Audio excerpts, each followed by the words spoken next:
বিসমিল্লাহির রহমানির রহিম। তিলক রূপসা উপজেলা খুলনা। আমরা ঘেরের পাড়ে যে সবজিগুলো রোপণ করি, দেখতে পাচ্ছেন যে একটা ঘেরের পাড়ে মাছের উপরে শসা গাছ। এটা হচ্ছে টাকি, জাপান টাকি বলে আমরা এই বিচির নাম জানি। গ্রিন লাইন এটা আমদানি করেছে ইউনাইটেড কোম্পানি। একটা মাদায় কিন্তু দুটো করে গাছ। আমার পাশে যেগুলো গাছ দেখতে পাচ্ছি সব দুটো করে গাছ। এই দিকে আবার আর একটা লাইন দেওয়া হয়েছে, এটা শুধু হচ্ছে আপনার উপরে উঠবে। গ্রিন লাইন যে শসা, এটা আগতি। আমরা আসলে অল্প দিনে বেশি লাভ এরকম একটা চাষ করি। আমরা এই পদ্ধতিতে যদি রোপণ করি তাহলে আমাদের চাষটা ভালো হবে। এবং আমরা চারা ওঠার 3 পাতা পরে আমরা কিছু ইউরিয়া 10টা দিয়ে দিছি গুঁড়ায়।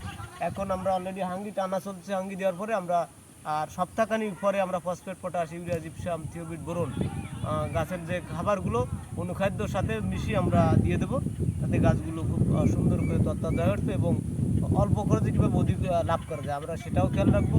এবং এটা ভালো জাতের একটা শসা। আমরা এর পরবর্তীতে গাছের